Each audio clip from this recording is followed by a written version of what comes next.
Assalamualaikum warahmatullahi wabarakatuh. Nama saya Nur Humaira Ibtisam binti Muhammad Khairul Syafiq dari kelas 5 Intelijen. Hari ini saya akan berkongsi ilmu berkenaan dengan tajuk syirik merosakkan akidah. Syirik adalah perbuatan menyekutukan Allah dalam apa juga bentuk, sama ada perkataan, pegangan, perbuatan dan iktikad, iaitu menjadikan sesuatu yang lain iaitu makhluk bernyawa atau tidak sekutu bagi Allah. Menyekutukan Allah jelas dianggap syirik, apatah lagi perbuatan mengaku diri sebagai Tuhan. Lebih mengundang bahaya apabila golongan ini ada di dalam masyarakat, sama ada diketahui orang Islam atau bukan Islam. Firman Allah yang bermaksud bahawasanya sesiapa yang mempersekutukan Allah dalam sesuatu yang lain, maka sesungguhnya Allah haramkan kepadanya syurga dan tempat kembalinya ialah ke neraka. Surah Al-Ma'idah ayat 72. Firman-Nya lagi yang bermaksud bahawa sesungguhnya Allah tidak akan mengampunkan dosa seseorang yang syirik kepadanya, dan Allah akan mengampunkan kepada sesiapa yang Dia dikehendaki, iaitu selain dari dosa syirik. Barang siapa yang mempersekutukan Allah, maka sungguh ia telah berbuat dosa yang besar.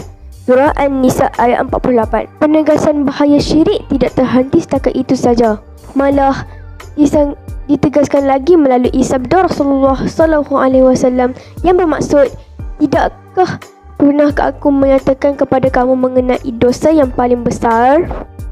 Baginda mengulanginya sebanyak 3 kali. Sahabat menjawab, sudah tentu wahai Rasulullah. Sabda baginda, syirik kepada Allah dan berdahaka kepada kedua ibu bapa. Ketika itu baginda bersandar dan kemudian baginda duduk. Sabda baginda lagi, perkataan yang palsu dan penyaksian yang palsu. Seorang sahabat bernama Abdullah bertanya kepada Rasulullah SAW, apakah dosa paling besar di sisi Allah? Jawab baginda, engkau menjadi sesuatu yang lain sekutu bagi Allah, sedangkan Dialah yang menjadikan kamu. Allah berkata, sesungguhnya di suatu yang berat. Hadis riwayat Muslim. Syirik dibahagikan kepada 2, iaitu syirik khafi, tersembunyi, dan syirik jali, terang dan nyata. Syirik jali ialah yang terang, syirik yang terang, nyata dan besar yang boleh menyebabkan seseorang itu dianggap jatuh ke tahap kufur. Syirik ini boleh berlaku melalui salah satu daripada 3 keadaan, iaitu 1. Menerusi iktikad seperti meragui atau menafikan kewujudan Allah.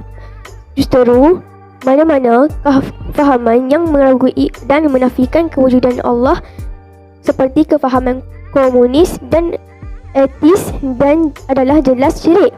Kedua, menerusi perbuatan atau amalan tertentu seperti menyembah patung, berhala, batu, pokok, matahari, bulan bintang atau objek tertentu, perbuatan memuja nasib dan meminta nombor ekor di kubur tertentu atas dakwaan kubur, iaitu keramat, juga adalah unsur syirik. Bahkan ulama menjelaskan perbuatan terlalu memuja dan mendewakan orang atau pemimpin tertentu juga adalah perbuatan syirik. Ketiga, menerusi lidah atau perkataan seperti menghalalkan perkara haram dan mengaku keluar dari agama Islam. Termasuk dalam kategori ini ialah perkataan yang boleh menyebabkan terbatal syahadah seorang Muslim.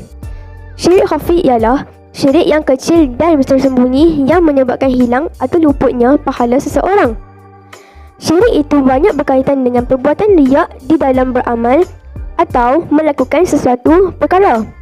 Perkara itu jelas disebut dalam Al-Quran melalui firman Allah yang bermaksud, barang siapa yang berharap untuk bertemu dengan Allah di hari akhirat kelak, maka hendaklah dia melakukan amal saleh, dan janganlah dia mempersekutukan Allah dengan suatu ayat di dalam ibadatnya. Surah Al-Kahfi ayat 110. Melihat kepada suatu situasi hari ini, ternyata amalan mensyirikkan Allah, sama ada syirik jali atau khafi, berlaku secara sedar atau tidak. Walaupun daripada kalangan orang Islam tidak menyembah berhala, tetapi mereka terdedah kepada perbuatan syirik.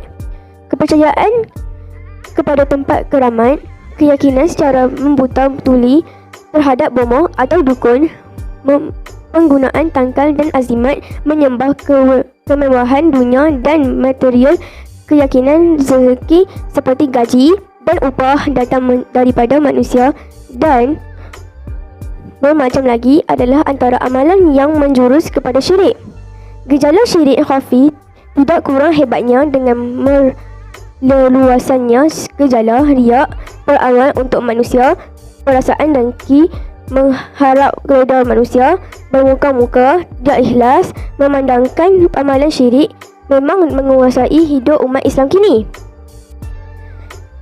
Langkah mesti dilakukan bagi mengelakkan ia daripada terus membarah di dalam hidup manusia.